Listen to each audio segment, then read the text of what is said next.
અને પપ્પા અત્યારે તમારે છે ને પરિવારમાં શું વાત ચાલી રહી છે ને એના ઉપર ખાસ ધ્યાન આપવું જોઈએ અને વિશેષ ખાસ કરીને જ્યારે આખો પરિવાર ભેગો થઈને મહત્વના મુદ્દા ઉપર વાત કરતો હોય ને ત્યારે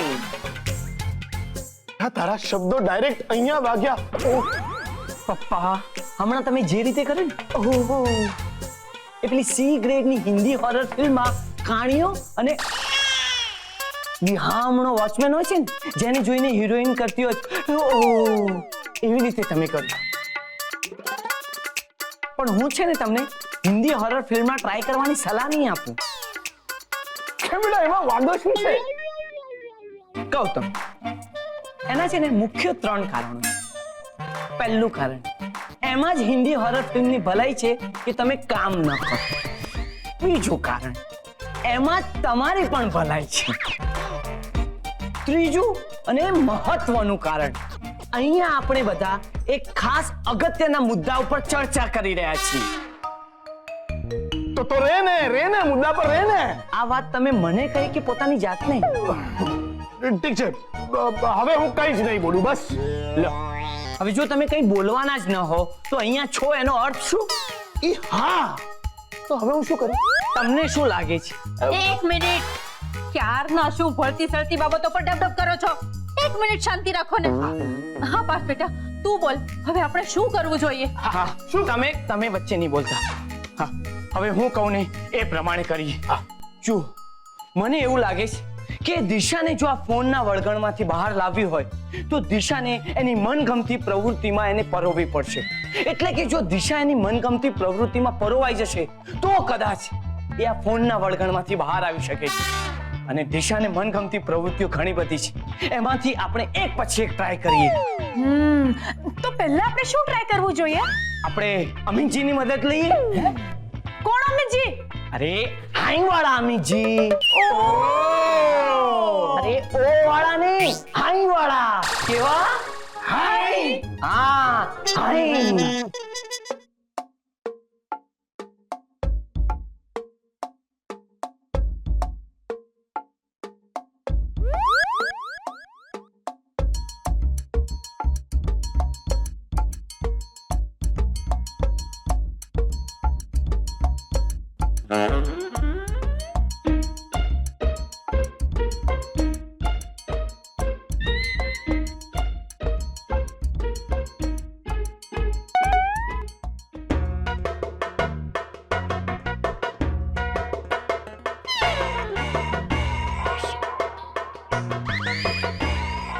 શું પપ્પા આજે ફિલ્મ સિટી ચેનલ ઉપર આખો દિવસ અમિતાભની ફિલ્મો દેખાડવાના છે?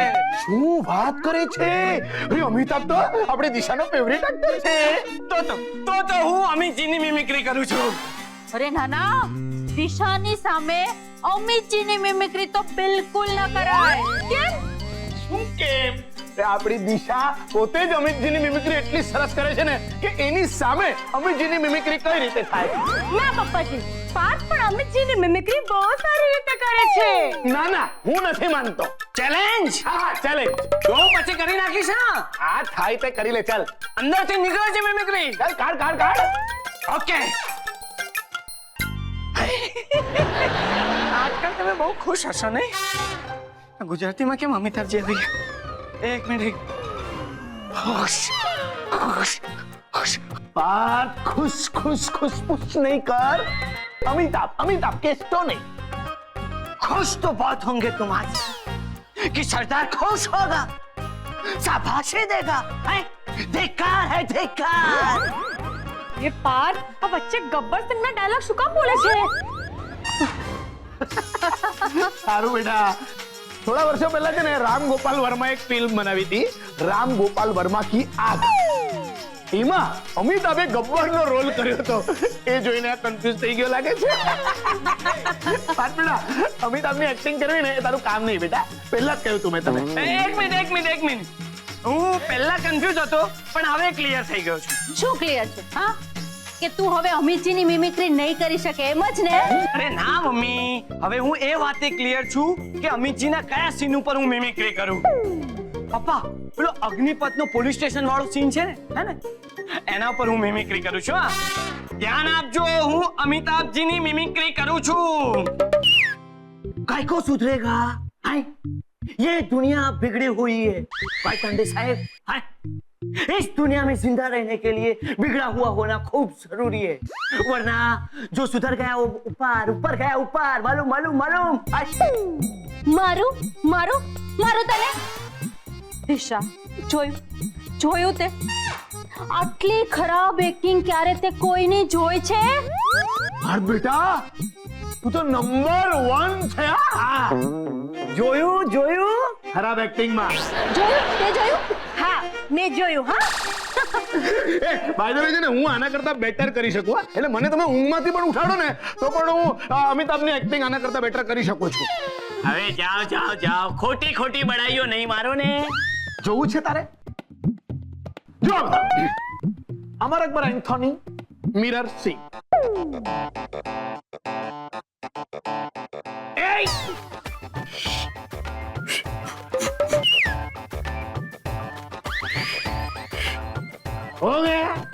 हो गया तेरा पिताजी खुश है? अपन तेरे को पहले ही बोला था कि दारू मत पी, दारू बहुत खराब चीज होता है, पर तू अपन का सुनता ही किधर है? अभी अगर तू दारू नहीं पिएला होता तो वो जाड़िया तेरे को मारने को सकता है? नहीं मारने को सकता है.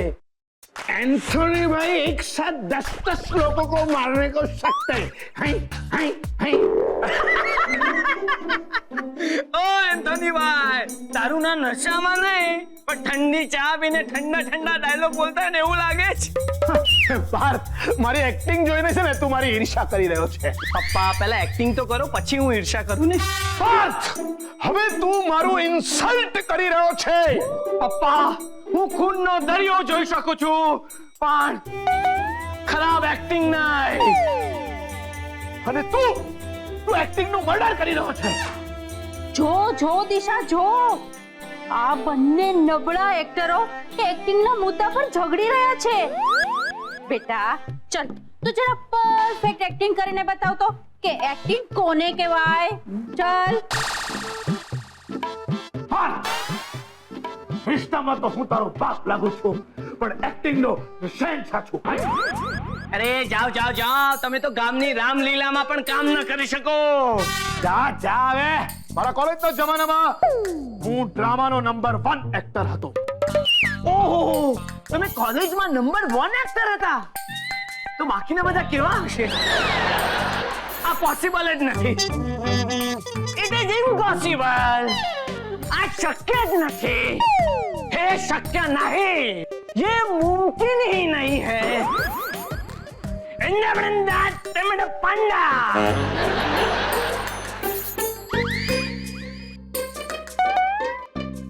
પંજાબીમાં કોણ બોલ છે? બોલ. નથી આવડતું. ઠીક છે, કઈ વાંધો નહીં. કઈ વાંધો નહીં. હા, જરાક અહીંયા તો અહીંયા આવો. તમે લોકોએ કેટલો બધો કકડાટ કરી મૂક્યો છે. શાંતિથી મને ગેમ પણ નથી રમવા દેતા. એક વાત યાદ રાખજો કે આ ઘરમાં એક જ એન્ટરટેનમેન્ટ છે, એ છે મારો રોટોમેટિક ફોન. એ સિવાય મને કોઈ પણ બીજું એન્ટરટેનમેન્ટ નથી જોઈતું. તને અલગથી કહેવું પડશે. Flop actors.